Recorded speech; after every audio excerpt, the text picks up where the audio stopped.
بسم اللہ الرحمن الرحیم۔ السلام علیکم ناظرین، آپ کا استقبال ہے ہمارے نالج شیئرنگ چینل موٹی بات میں، جہاں ہم اسلامی تعلیمات کو آسان اور دلچسپ انداز میں پیش کرتے ہیں۔ آج ہم مختلف اسلامی موضوعات پر گفتگو کریں گے۔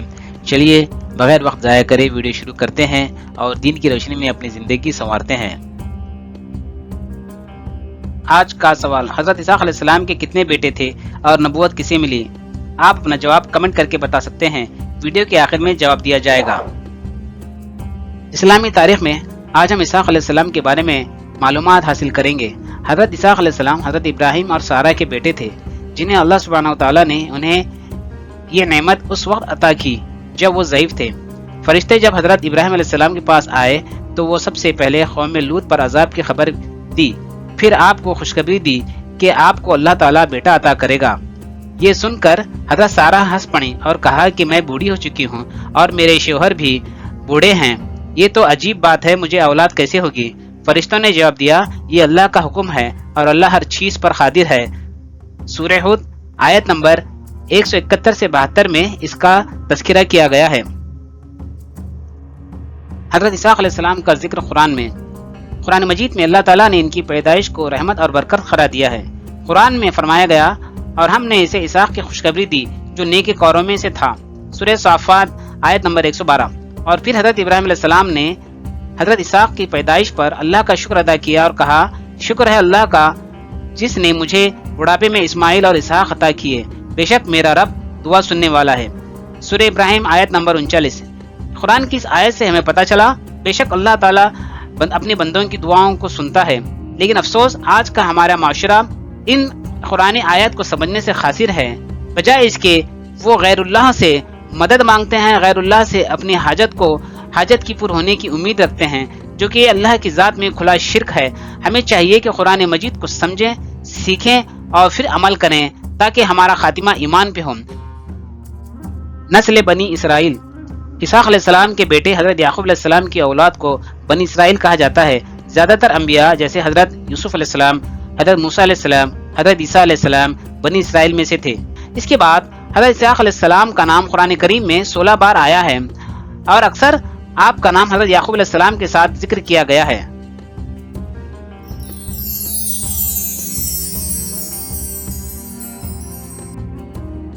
اسلامی تعلیمات پر آج ہم بات کریں گے اتحاد پر۔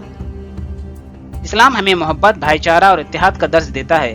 اگر امت مسلمہ قرآن و سنت پر عمل کرے اور فرقہ واریت سے بچے تو مسلمان دنیا میں ایک عظیم طاقت بن سکتے ہیں۔ اللہ تعالیٰ قرآن مجید میں فرماتا ہے، اور سب مل کر اللہ کی رسی کو مضبوطی سے تھام لو اور تفریقہ نہ ڈالو۔ سورہ ال عمران آیت نمبر 103۔ اس آیت میں واضح حکم دیا گیا ہے کہ مسلمانوں کو اختلافات چھوڑ کر قرآن و سنت کے مطابق متحد رہنا چاہیے۔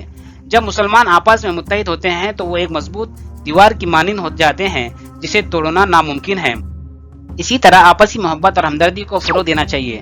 نبی کریم صلی اللہ علیہ وسلم نے فرمایا، تم اس وقت تک مومن نہیں بن سکتے جب تک کہ آپس میں محبت نہ کرو۔ مسلم شریف۔ اس لیے ہمیں چاہیے حسد، بغض اور کینہ چھوڑ کر ایک دوسرے کے ساتھ خیر خواہی سے پیش آئیں۔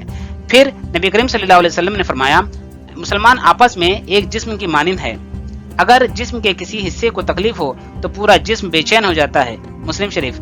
ان احادیث سے پتہ چلا کہ مسلم امہ کو آپس میں ایک محبت اور بھائی چارے سے جڑے رہنا چاہیے تاکہ ایک اچھا معاشرہ سماج کو دے سکیں۔ اس کے برعکس اگر ہم بغض اور حسد کے ساتھ رہیں تو یقیناً مسلم قوم کبھی کامیاب نہیں ہو سکتی۔ اتحادی قوم ملت کی ضمانت ہے۔ کوئی بھی قوم تب تک کامیاب یا ترقی نہیں کر سکتی جب تک کہ ایک جھنڈے تلے متحد نہیں ہوتی، کیونکہ اتحاد میں طاقت اور کامیابی ہے، جبکہ اختلافات اور فرقہ واریت قوموں کو کمزور کر دیتی ہے۔ ہمیں اپنے ذاتی مفادات کو چھوڑ کر اجتماعی ترقی اور ملت کی بھلائی کے لیے کام کرنا چاہیے۔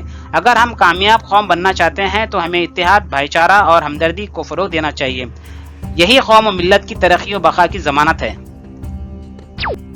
یہی وجہ ہے کہ اسلام نے رنگ و نسل سے بالاتر ہو کر اتحاد سکھایا۔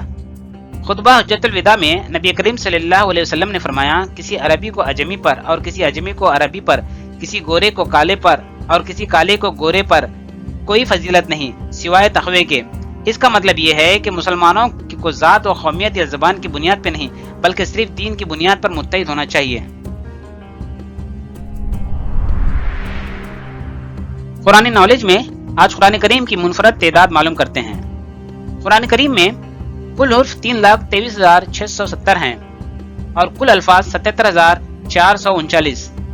اگر آیت کا جائزہ لیا جائے تو کل آیات 6,236 ہیں، اور اگر بسم اللہ اس میں شمار کیا جائے تو جملہ آیات 6,349 ہوتے ہیں۔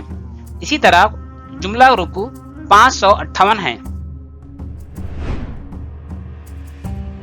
رمضان المبارک کے روزے کو صحت مند بنانے کے لیے طبی ٹپس میں جانتے ہیں۔ سحر و افطار میں ناریل پانی لسی پینے سے جسم ہائیڈریٹ رہتا ہے اور گرمی کے اثرات کم ہوتے ہیں۔ کھجور اور اس میں موجودہ شکر فوری توانائی دیتی ہے اور بادام دماغی کمزوری کو دور کرتا ہے، لہٰذا 4 سے 5 کھجوریں رات کو پانی میں بھگو کر صبح دودھ اور بادام کے ساتھ گلن کر کے پی لیں، اس سے جسمانی اور دماغی کمزوری دور ہوگی۔ افطار کے بعد شہد اور لیموں کا نیم گرم پانی پینے سے ہاضمہ بہتر رہتا ہے اور جسمانی تھکن کم ہو جاتی ہے۔ افطاری کے بعد سونف اور زیرے کا خیوہ پینے سے معدے کی تیزابیت اور بدہضمی دور ہوتی ہے۔